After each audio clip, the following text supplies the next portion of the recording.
You're locked in now.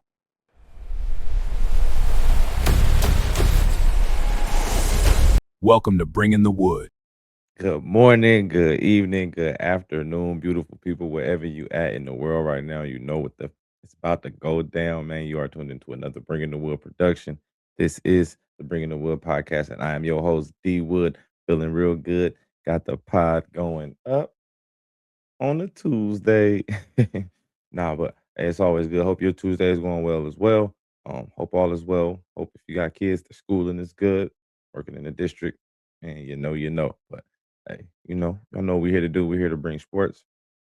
And I don't like to have y'all waiting around for what y'all came here for. I ain't gonna play with y'all. We're gonna get straight into it. So we're gonna talk about a couple things we missed, just some quick hits, a couple quick notes, a couple sports before we get to the meat and potatoes of the episode. We'll start with NBA, and it just being just a few games left in the NBA. It's about maybe depending on your team, anywhere between 7 to 9 games left, depending on who your team is right now. End of the season is officially the third to the last day of the season is April 10th. The regular season ends on the 12th. All 30 teams play their final game on the 12th. We get the play-in tournament April 14th through the 17th. Um, and then again, the playoffs begin April 18th officially.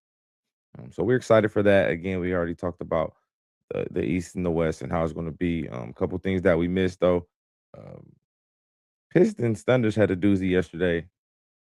Overtime game. I'm not K, but SGA dropped 47 in the game in the battle of the number one seeds. It was a doozy. It was a very good game again, overtime game. So again, the Pistons still playing well. Jaden Duran is kind of just stepped his game up and continued to, show his value and show why he was the first time All Star this year and why he's the number two on that team and is trying to be a number one until his guy can get back. So I definitely um I like that. But big win for SGA and company, continuing to keep that gap on Wimby and them because right on cue, Wimby did a number the other day on the Bulls, 41, 16, 3 blocks, which is a part of their 9-game win streak. And they secure a top two seed. They can no longer even fall out of the top two spot with that victory. And they sit right now at 56 and 18. So really big thing for them. So now they only can go up from here. So it's a nice spot for them to be in. But again, SGA and the Thunder end up getting the win. Wemby and them win. It kind of keeps it interesting. I'm excited to see on how it goes. Tatum played his first game without JB. Ended up putting up 32 points, 8 rebounds, 5 assists. Big game, highest point out total of the season. And helps them clinch a playoff spot as well. So very excited to see. Jaylen Brown came out and had a couple things to say about some people talking about his team and where they/we thought they would be. I definitely didn't think they'd be a top two seed without Jason Tatum. So, and that's again, still thought they'd be a playoff team, still thought they'd be a threat. To be a top two, top three seed all year in the East, and have your guy and Jaylen Brown step up and be the MVP candidate was definitely big and it's kudos. And now you get Jason Tatum back and you get him back at the perfect time, with just enough time to get right to try to help them boys make another title run.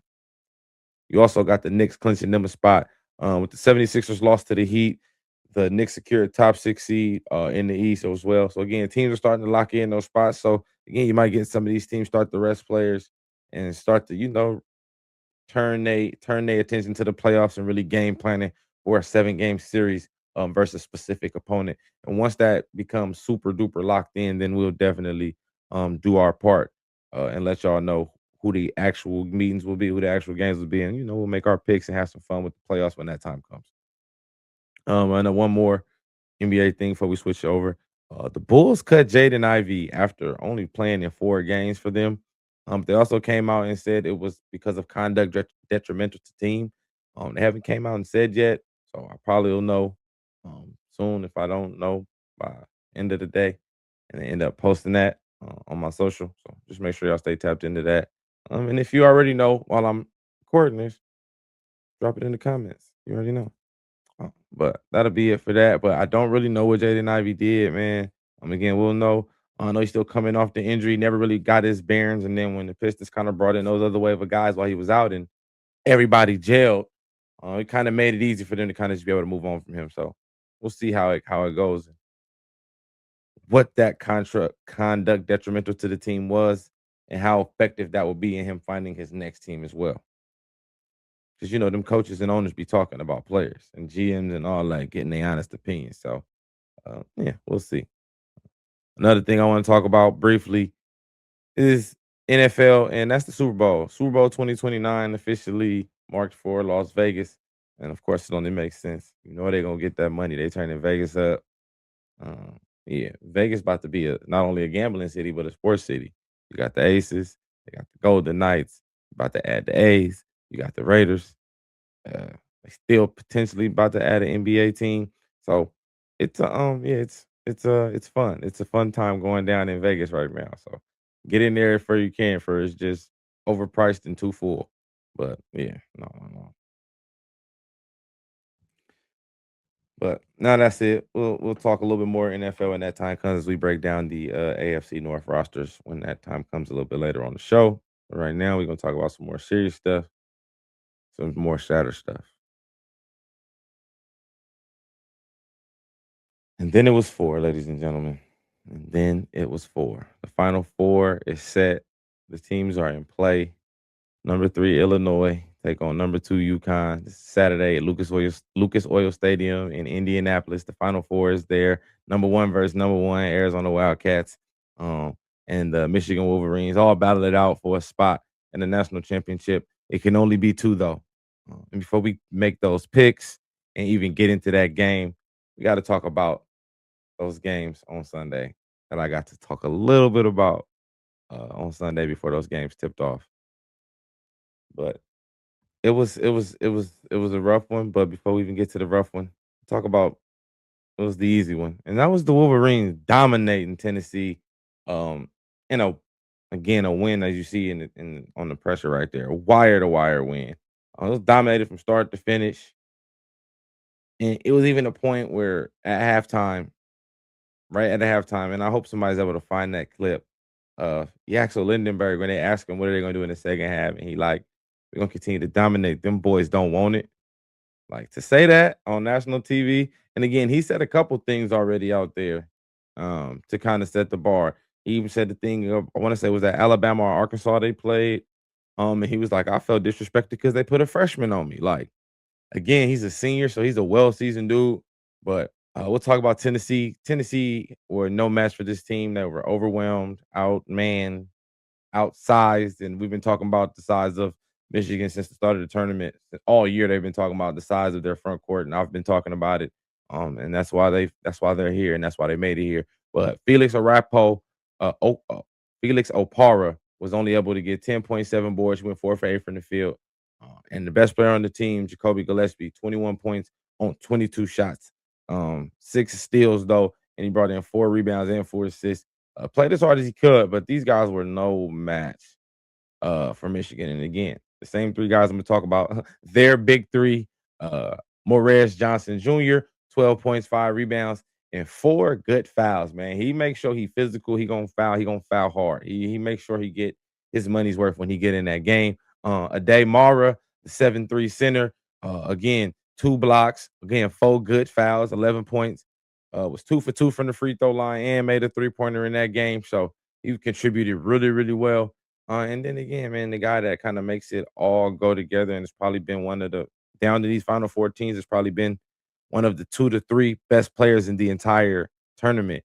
And again, that's Yaxel Lindenberg, 27 points, 7 rebounds, 4 assists, uh, a steal, and 2 blocks. And it was from the opening tip off, man. This guy is a problem. Again, he's a senior, so he's well seasoned. He's been here.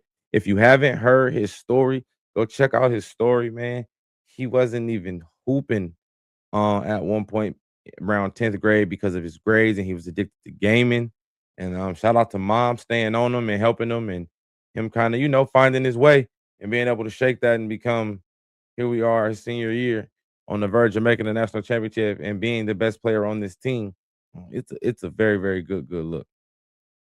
But again, they dominated the game, and there was really nothing they could do. And again, they proved why they've been one of the top 3 teams in the country all year. And one of their 2 losses is to Duke. So we'll just let that sink in. But again, bro, pure dominance by Michigan, which is kind of what we expected. We talked about that on Sunday. But what we wasn't expecting was my Duke Blue Devils to blow a goddamn 19-point lead and just kind of get comfortable. Like, got comfortable with the lead and thought that these guys were gonna lay down. These guys, UConn has made the Final Four. I want to say like, or Elite Eight, 4 of the last 5 years. They've made the Elite Eight. So this isn't a team that's gonna lay down. And they won. I want to say they won 2 national championships in that time. Dan Hurley is not a coach that's gonna lay down. Um, and we can't you can't give a team hope, man, and let them back in. And that's kind of what we did, man. Obviously, the big time three at the end was that. But if we do our job and we do what Michigan did and we just never take our foot off the gas, we can put this team away and then you kill their confidence. But when you kind of slow down and play safe, and that's kind of John Shire's calling card. And I know on Sunday I just gave him praise for being a good coach, and I still want to say he is a good coach, but he still has flaws like a young coach. And that's clutch basketball right now. Same thing happened to us last year versus Houston. We blew a lead late with Cooper Flag. And this year we do it again with Cam Boozer and company. We blow another lead and we give up the game winning three. Uh where do I start? We'll talk about my guys first. Because again, Cam Boozer, 27 points, 8 rebounds, 4 assists, 2 blocks. And then a key stat I want to say 6 for 8 from the free throw. That's his stats. Another guy, Caden Boozer, little brother, 15 points, 5 rebounds, 6 assists, 6 for 6 from the free throw line. And then Dame Sar, 10 points, 4 rebounds on 4 or 5 shooting. I thought he should have took some more shots and been a little bit more aggressive in the game because he was having his way inside and outside. And then 0 for 2 from the free throw line. And the reason why I talk about those dudes, because those are the 3 dudes who touched the ball before the turnover happened. 2 of those dudes shooting over 80%, one of those dudes shooting perfect in Caden Boozer from the free throw line. So, what do I think happened? My personal opinion, I think Coach Shire told them, just like he told them to take their foot off the gas and probably slow down on the plays and slow the game down. You can't slow the game down with 16 minutes on the clock in the beginning of the second half. You can't slow the game down and do that. It don't work like that. It doesn't work like that. But I believe, again, slowing the game down, and I think at the end of the game, up 2 points with 7 seconds left, so we can't even get a 10-second for holding the ball on the opposite side of the court. Up 2. Coach had to tell them to pass the ball and not get fouled, because why else would you pass the ball and not get fouled when 2 dudes who touched the ball shot over 80% from the free throw line in the game? And Boozer got it first. You've been balling all game. Why not go to the line and make 2 free throws? Because that's what players live for. And I feel like that's what they would have done. So I do feel like this was a coaching decision, and I could be wrong. And all those guys could have been scared at the moment and they could have been passive. But I'm saying I think coach blew it. Again, he's still a young coach. He's still a really good coach. You don't make it to the Elite Eight 2 years in a row without being a good coach. With complete turnover on a lot of teams. No Caleb Foster. Isaiah Evans was a shell of himself in the game. Had 6 points. Only took like 8 shots. So it was a lot that went into it, but the game should have never been that close. But the key thing for UConn is a couple stats I want to run by. Malachi Smith, 1 for 2 from the 3-point line. Alex Corbin, 1 for 6 from the 3-point line. Silas Dimray, 2 for 5 from the 3-point line. And Byron Mullins, who made the game-winning 3, 1 for 5 from the 3-point line. They were 1 for 18 in the first half. But in the second half, they showed up and made shots when it counted the most. And then again, even after the stupid pass and the tip, you seen Cam Boozer run out there to his man, press him because Corbin wanted to shoot it. Because Mullins gave it up. Evans never steps up, walks, never presses him. Kind of probably thinks isn't gonna make it. And it's a lesson learned and it's March Madness, and that's why it's March Madness. And I was furious. I'm a little past it now because it is what it is. It come with the territory. It stings real bad, but we had a hell of a season. Obviously, nowhere near what we wanted to be. Told you I thought we could have made it. But I knew this was a team that had a chance to beat us. But again, Terrence Reed was a problem all game. We didn't have anything to do with that man. 26 points, 9 rebounds, 3 assists, 2 steals, 4 blocks. He was a man out there, and he handled his business. And he was a one man show because everybody else was terrible. But he played with enough energy and fight to fuel them guys in the second half to get them back in the game, and now get them one more game away from a national championship. And now we go into that. Keys and X factors into the Final Four. We're gonna talk about some keys to the game, and we're gonna talk about some X factors in each game, especially after watching the Elite Eight games and seeing how these guys are just man. These teams are really locked in. It's gonna be a very fun matchup, and we'll start with the 3 versus the 2, and that's Illinois taking on number 2 UConn. The last time Illinois beat UConn was 1938. For context, they've only played 5 times in history. But UConn leads the series 4-1. That one win being again in 1938. This is gonna be a fun game. Um, Again, freshman All American slash All American Keaton Wagler, the guard, leads the team in points and assists.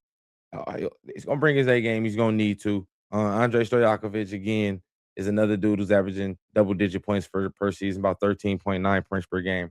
Gonna be ready to rock and roll. Those guys are gonna have to bring their A game. Uh, but I believe the X factors for this game and for this series uh, is 2 guys, and it's the Ivicic twins, and that's Tommy and Z on the 2 big men for the Fighting Illini. And they are very good. One of them, and I'm pretty sure it's Z, the little more athletic one. One of them's a little bit more slender and athletic. He leads the country in blocks per game at 2.1 blocks per game. And then the other brother is a little bit more burly stock, kind of like Mark Gasol a little bit with the build, like that college build, Mark Gasol. And he's a really good defender too. They're really good defenders. They both can stretch the floor and shoot the three.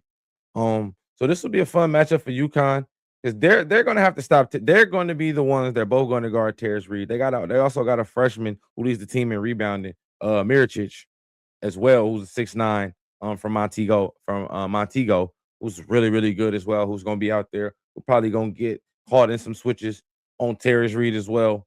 But those 3 guys, those 3 bigs are gonna be the X factors for the game. Can those guys slow down Terrence Reed and kind of kill that momentum? Because he's a freight train in transition. He's got post game, and once he gets underneath the rim, he's athletic enough to finish above the rim with force. And he dominated the game. But again, I think those dudes along with a team effort, those 3 dudes won't be just one of those dudes shutting him down, but it's going to take a team effort between those 3 dudes to try to stop Terrence Reed Jr. But again, for UConn, it's kind of steady the ship. Terrence Reed, heavy dose of that, and they're going to need his running mate Alex Corbin to show up as well and get in the double figures. And then Solo Ball is going to have a better night.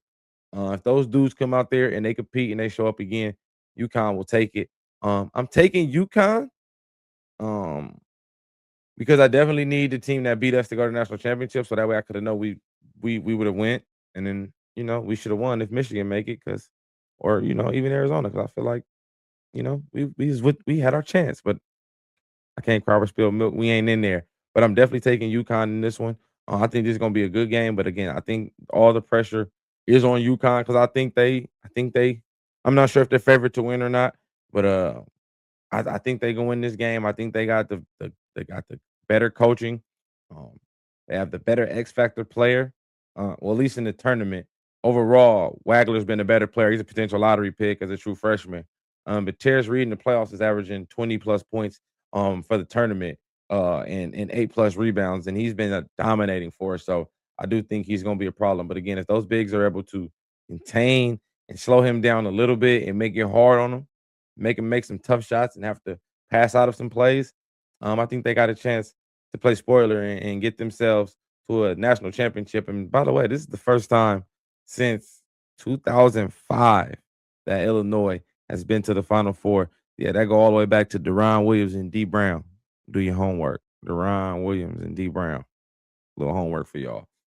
But again, so big feat for Illinois making it this far in the season as a 3 seed, and UConn again showing up, being the constant professionals, well coached, dominating, and getting here just like they girls, man. And again, it's a double UConn time right now, so it's gonna be a good game though. But I'm taking UConn, and yeah, UConn will advance to the national title to take on the winner of the game of the evening. Number one Arizona Wildcats, number one Michigan Wolverines, two of the top teams in the country. They've been in the top five all year, and they've basically been dominating the entire tournament up until this point right here. And again, this is good on good. This is the first time they ever gonna meet in the tournament, so this is gonna be this should be a spectacle. It should be something worth watching. Talent on talent, coaching on coaching, skill on skill. They match up pretty evenly. Again, Michigan's still a little bit bigger, but Arizona's well coached. They discipline and they do have size in the paint as well. This is how even this matchup is. I want to go over some team stats. Team stats. Points per game. 87 for Arizona, 86 for Michigan. Points given up. 69 for Arizona, 68 for Michigan. Field goal percentage. 51 for Arizona, 50 for Michigan. Rebounds per game, 40 for Arizona, 42 for Michigan, and assists, 18 for Arizona and 16 for Michigan. When I say this is a perfect matchup, this matchup is so perfect that I wish they were in separate brackets because they would meet up in the national championship. But they can't do that, so they got to do it out right now, and not right now, but on Saturday, and we get to watch that. I'm not gonna lie. The X factors for this game is the freshman sensation Brandon Berries,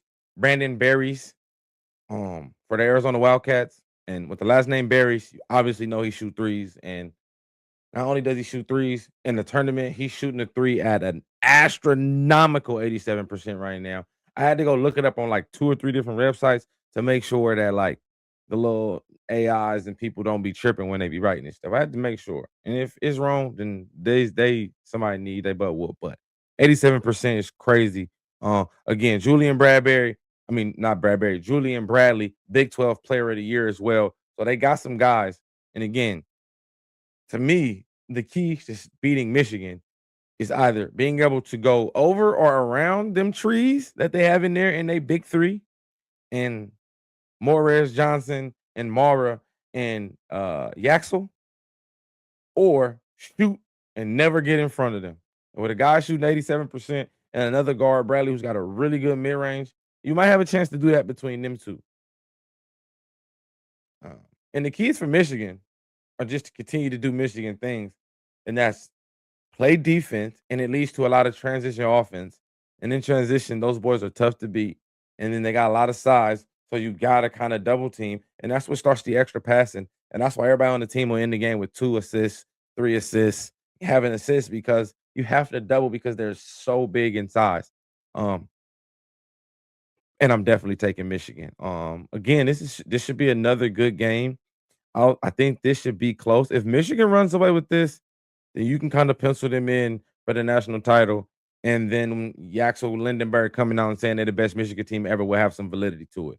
If they're able to have a convincing victory versus this Arizona team that is currently constructed that they're about to play on Saturday. If they're able to dominate, then yeah, you can pencil them in as the national champion. In pencil, I still ain't gonna say in pen because you got to go out there and play the game. But in pencil, I take them by a lot. I think whoever wins this game wins the national championship out of Arizona or Michigan. So again, good luck to both teams. I have no horse in this race. Duke is out, so I ain't. I'm sad, but North Carolina ain't in it, so I still rejoice.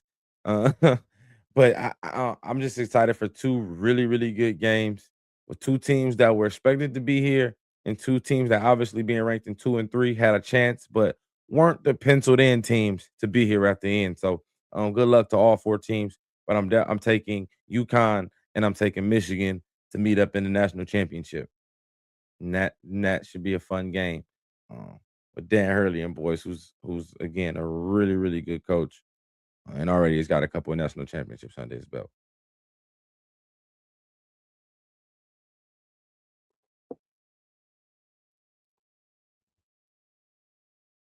Next, you know what I came here for. Y'all know I like to talk about my football. We're gonna get into the AFC North. We've been doing our divisional breakdowns of the offseason moves thus far before we get to the draft. Just seeing where your team currently stands. So these are the last two teams, our last two divisions, AFC North and NFC North. AFC North will be done today. NFC North on Thursday's episode. So make sure you tune in. And if you missed your team previously, go check all the previous Tuesday and Thursday episodes. We only been doing it on Tuesdays and Thursdays.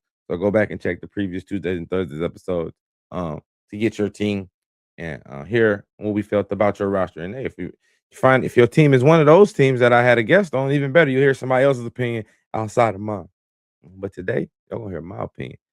And the AFC North was a surprise. I think we all kind of picked Baltimore to win the division. Joe Burrow and them coming in a close second because they got Joe Burrow and Jamar Chase and these guys.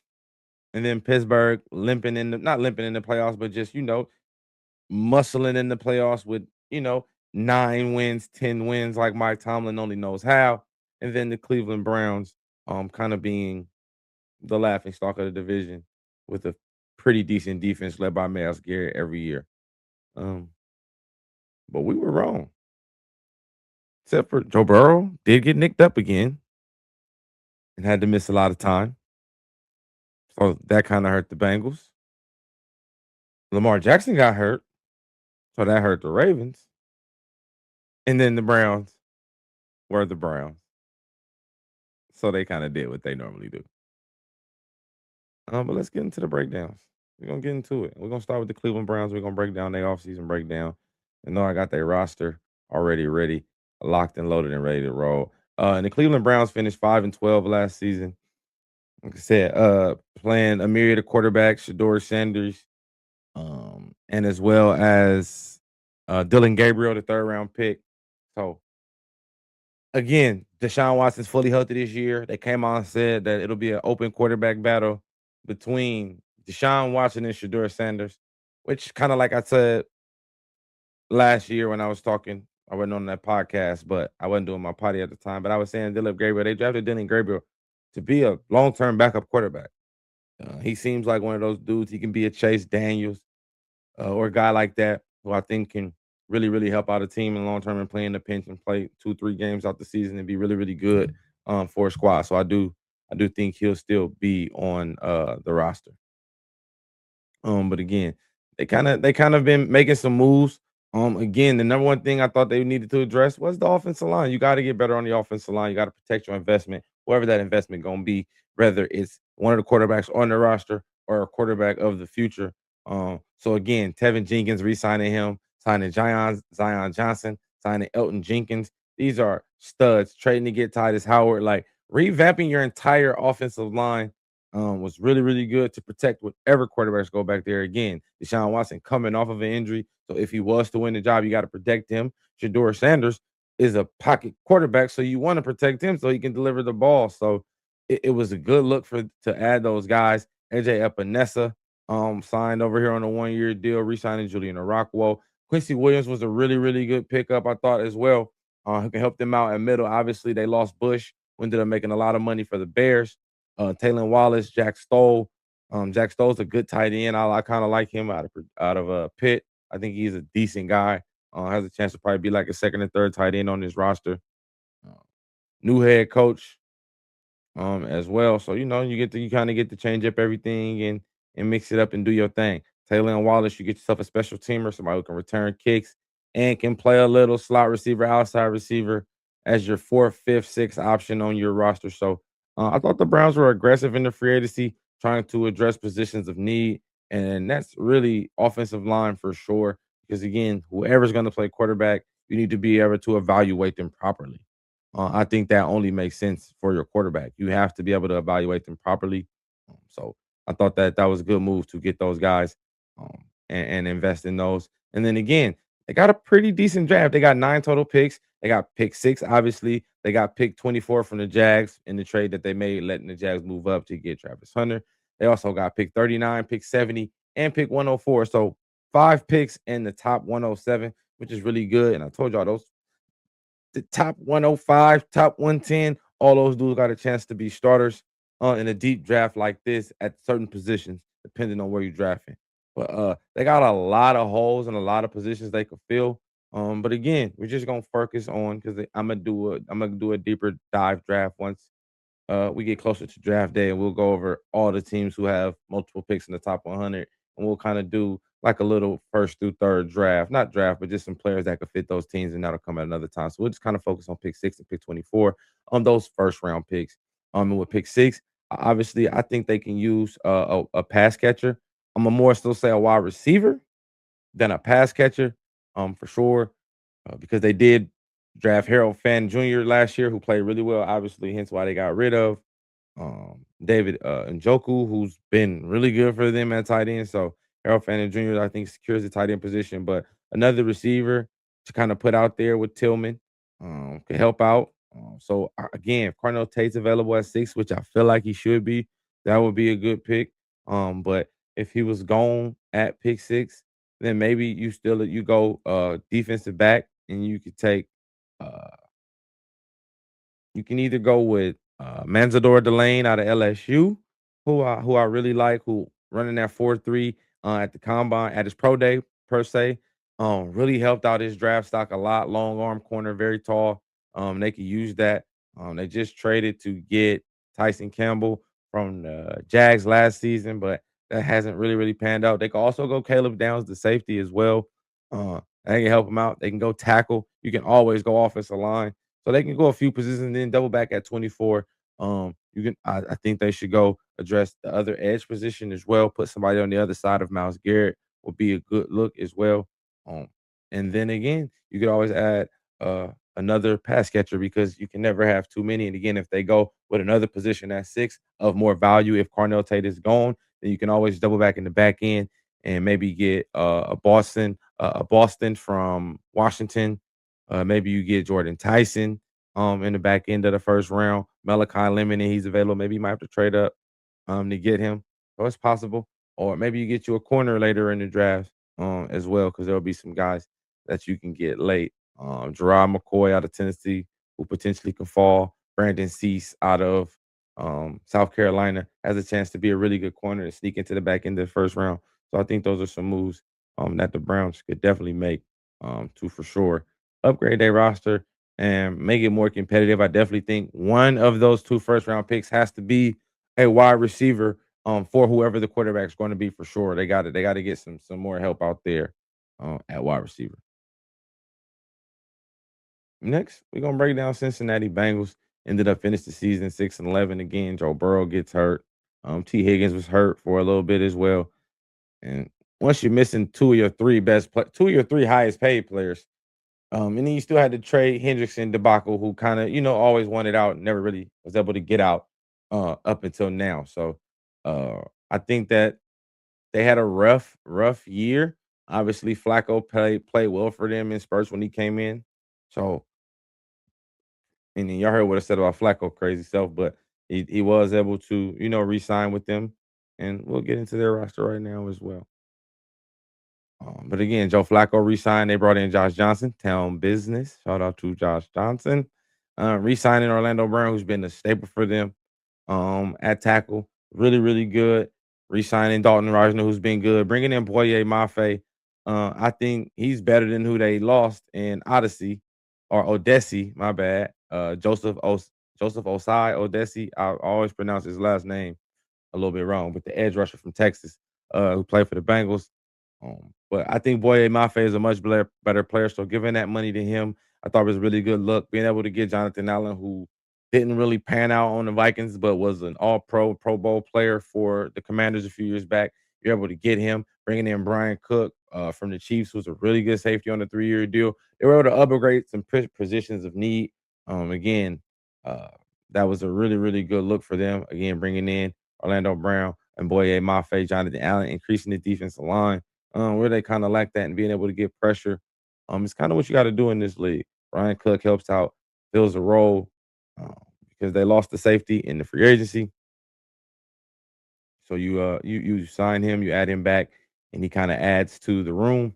But again, not too much movement, but definitely a little bit of motion because you can't just sit still while your division gets better and everybody catches you, especially taking a step back with the injuries. But again, hopefully everybody enters the season healthy. That's just always the biggest thing for Joe Burrow is staying healthy all year or entering the year healthy. He barely enters the year healthy, and I think that sucks as well for him that he can't start the season healthy, everybody ready to rock and roll.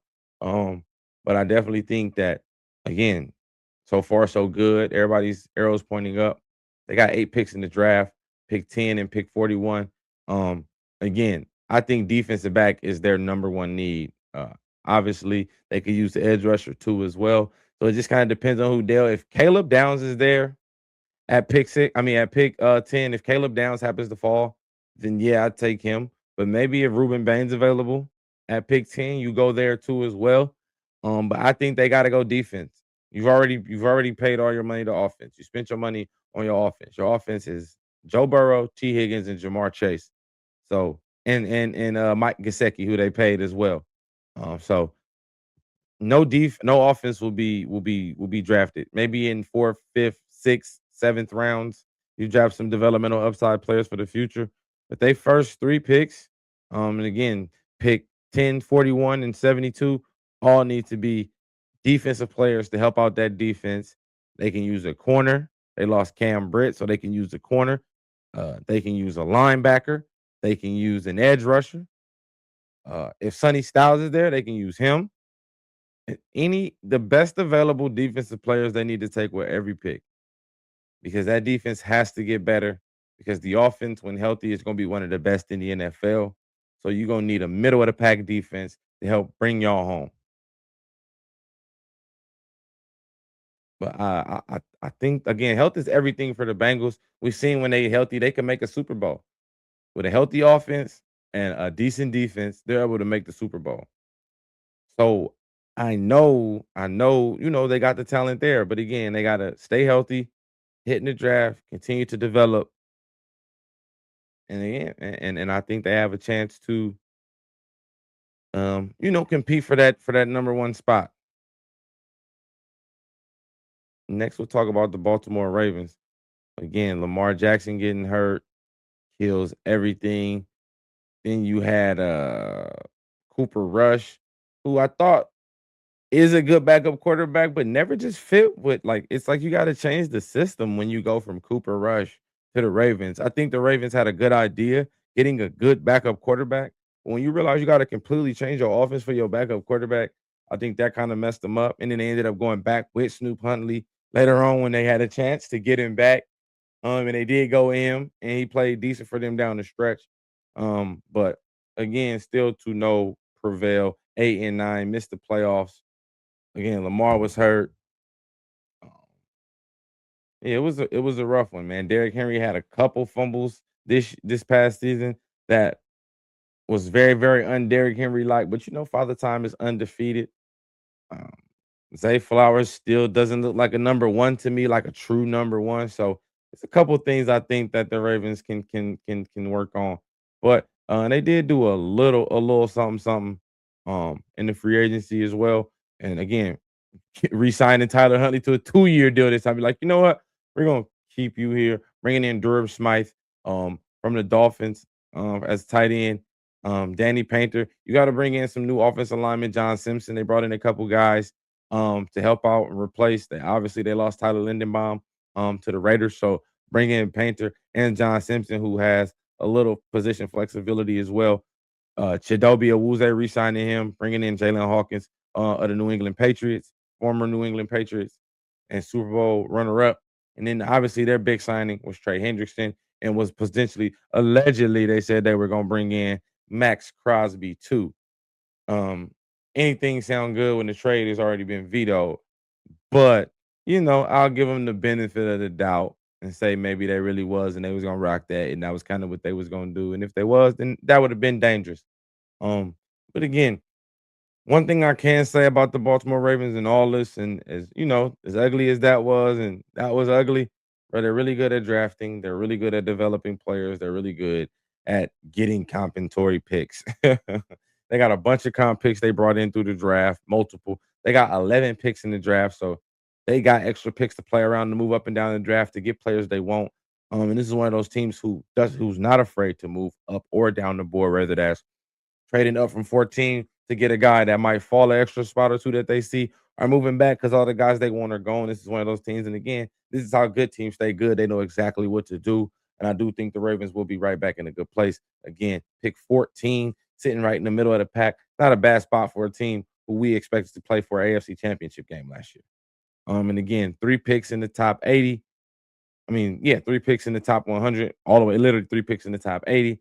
Um, again, a team that normally wouldn't pick here if they was fully healthy, they'd be picking in the back 20s. So this is kind of a good spot for them, right in the sweet spot where again, I think they need to go.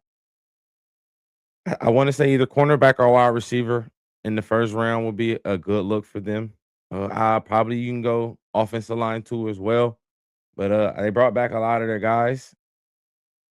But you're getting up in age with a couple of those guys. Ronnie Stanley's had a couple injuries. Again, they lost Lindenbaum, so you could replace the offensive line. A wide receiver is not out the option depending on who's available there at 14 because, like I said, I don't think Zay Flowers is the one, and Rashad Bateman never developed into that one that they wanted him to be either. So you're running out there with two twos and they play like it most of the year, man. So I think receivers should be the key role and maybe doubling back in the second round. And edge rusher is also a big one. So depending on what edge is available, I think that could be a good spot for them too. Because I do think they lack on the edge area. They're really good interior, solid interior or defensive line, really good linebackers led by Roquan Smith. So I like the linebacker core. I like the interior, but better edge present, better wide receivers. I probably would want wide receiver and edge more than corner, if I was them, because that's what the Ravens rely on is a lot of pressure anyway. But for Lamar Jackson, he needs some weapons, man. They got to stop. They got to stop making these quarterbacks who could do it all. Do it all. Just get them a player or two, and then they'll just do it all when it's needed. And that I feel like that'll help them out so tremendously, so tremendously. But uh, again, health Lamar Jackson getting healthy. Again, bringing in new head coach, new scheme, new offense, but handpicked guy by Lamar Jackson. So again, the pressure's on the Ravens to be successful. I talked about it a little bit earlier in the potty a few weeks back about it being a lot of pressure on Jesse Minter to turn this team around really, really fast. Obviously, the Max Crosby trade didn't go to, so maybe you're not putting the rush on this that much, but Trey Henderson is no slouch at all as well. So I think the pressure's still on them to not only get back to the playoffs, but to make a Super Bowl run and get to the Super Bowl sooner rather than later. A 5-year, 6-year deal, what he signed looked good, but I'm telling you, in 3 years, if he hasn't reached the Super Bowl or gotten further than Harbaugh done, you're gonna hear from the Baltimore faithful and that could be that, but we'll see. Again, they got the right pieces. They bring back a lot of really good guys. They're gonna get a lot of guys healthy. So you kind of got to see how they're gonna put it together. It starts with Lamar Jackson, this new system, his handpicked coach. I got to make sure I say that because that matters. That's the coach he picked. He has something to do with that guy being in there. He has something to do with Harbaugh being out of there. And I'm not mad at that. That's the way the game go. If I got to pick the quarterback or the receiver, depending on the quarterback or the coach. My apologies. If I got to pick the quarterback or the coach, depending on the quarterback, hey coach, we'll try again. We'll try again. But again, Harbaugh, we gonna see. We gonna see. That shall be very, very interesting to see. But again, Ravens got a lot of work to do. But it starts with getting healthy and building. And again, they have to build that receiver core, and they're going to need some edge pressure. If not, they'll finish second or third, and it'll already be a rocky start, and they'll be saying they're adjusting to the new scheme. And lastly, before we get out of here, I'm gonna talk about this last team, and I'm gonna get up out y'all face so I can finish enjoying the rest of my day.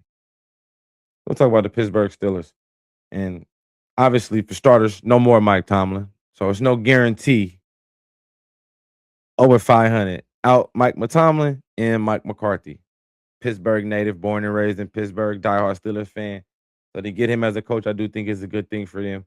Has some Super Bowl experience, has experience with the former coach over there. I mean, quarterback who they're trying to persuade and to bring him back. I really don't even want to do too much talking about Aaron Rodgers because he do enough talking about himself and everything he do.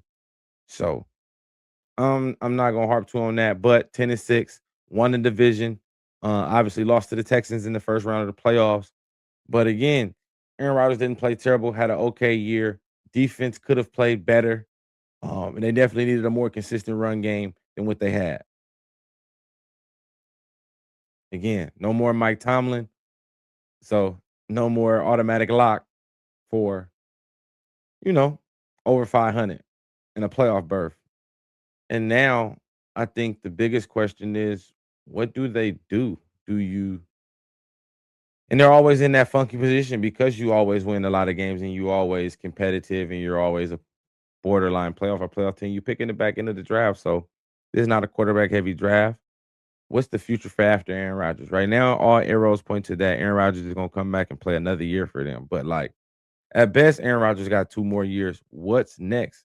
And with Aaron Rodgers and this team, we saying that they're not gonna lose enough games for them to be picking in the top 10, top 5, top 12, hell, top 15 with the way history shows it. Again, new coach now. So if Tomlin ever wanted, I mean, if Mike McCarthy ever wanted to give himself a mulligan year, this would be the year to do it.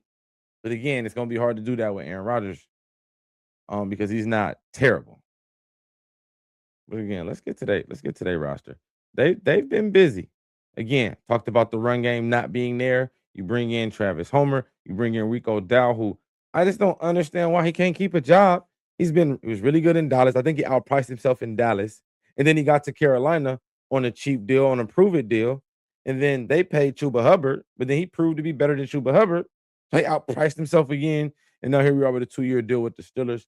Hopefully he can make it work, and find him a spot, though. He's a really good running back. I think he helps out the running game real well.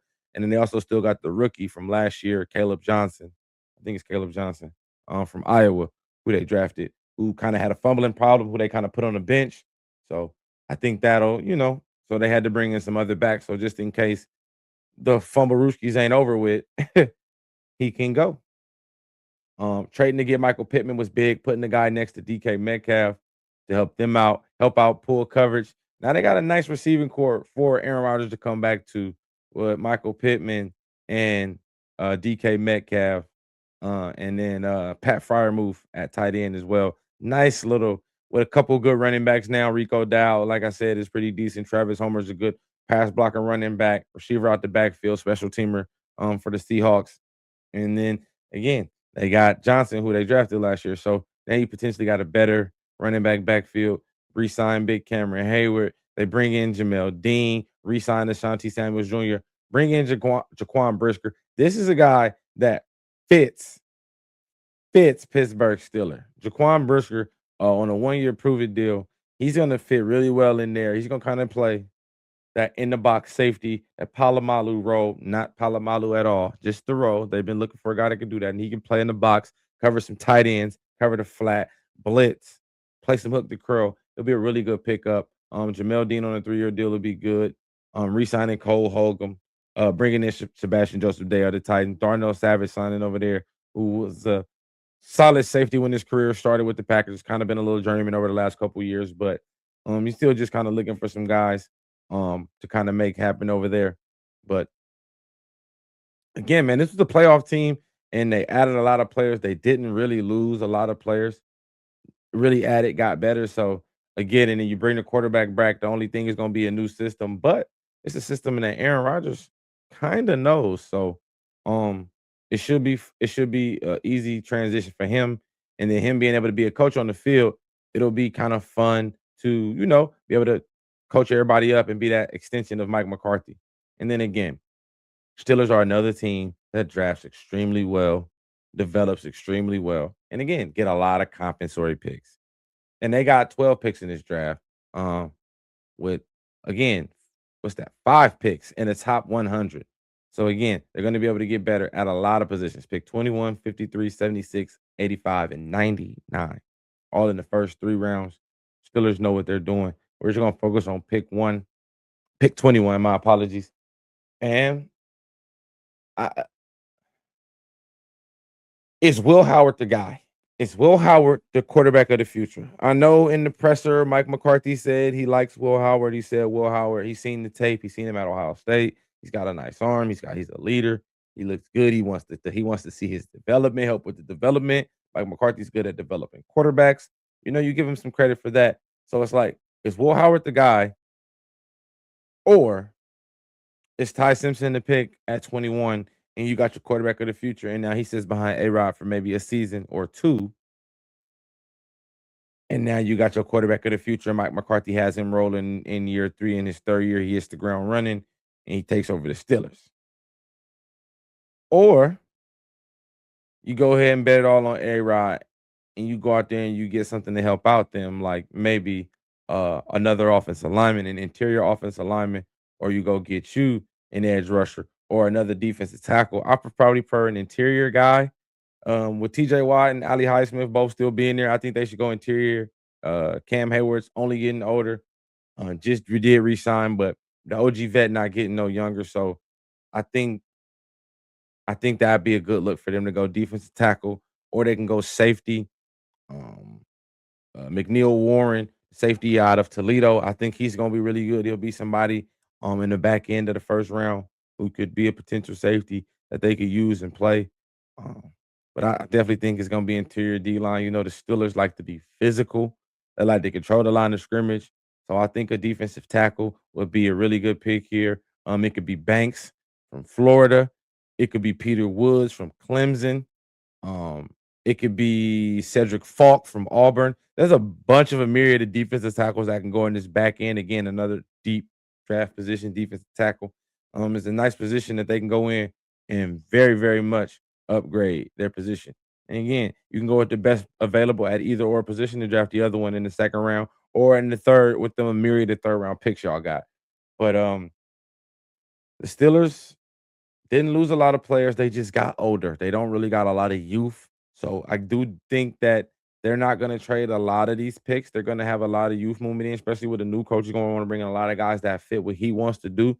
So I do think maybe at worst, I guess they trade 2 of those picks and they end with maybe 10 picks, maybe 9. I'm gonna say 10 picks. They end with 10 picks. Trade 2 of those to like move up to get some key guys that you didn't expect to fall. But I could see them sticking and picking at 12 with all the older guys they got. Um, with this being a heavy veteran team, I could see them sticking and picking, and maybe 11. 12 is a lot of picks. So 10 feels like the sweet spot. Like they might trade up and get some key guys that can really, really help out. I think that would be the look for them, to probably trade up and grab a couple guys that can for sure help again, whether it's trading up and getting a quarterback if you hear he's going to go early and this is what you want to do, or trading up to get some more impact players to help y'all win now. Because when you walk Aaron Rodgers out there for week 1, Steelers fans are definitely going to think we're trying to win the Super Bowl. So drafting a quarterback in the 1st round sounds crazy when the rumors and the arrows say that y'all going to sign A-Rod. I feel like A-Rod, and again, that's why I don't like to talk about him, and I've already given him a lot of time, but I got to because it's really it's what he do. He does it on purpose. But I'm done with the Steelers. That's what I think they should do. And I'm done with the podcast. Again, thank y'all for always tuning in. Thank y'all for liking, subscribing, sharing, liking, subscribing, and sharing. And thank y'all for always tuning in. Thank you for the support. If you ever want to be on the show, I always tell you, just DM me. You can hit me on the channel. You can hit me on my Facebook or my Instagram, any social media platform you see me on, find me on. You see my reels out there roaming through the earth. Click one, click a link, jump in, speak to me. Let me know. I'm always for it, man. I like to talk sports with people. Whether you know a lot of ball or you know a little bit of ball. Maybe you want to come on here and you want to ask me some questions. because you want to get a little bit more ball knowledge on another sport, please do that. Reach out to me. Y'all already know, baby. Love, peace, and hair grease. Love, live life, and Tupac. It's the Bringing the Wood podcast. I'm your boy D Wood, and y'all know your favorite podcast and player, Bucket Hat Jack, signing out. It's the Bringing the Wood podcast, and I just brought the wood. Peace. You've been locked into Bringing the Wood. No soft takes, no watered down debates. If it's in the game, we bring it head on. Until next time, stay locked in.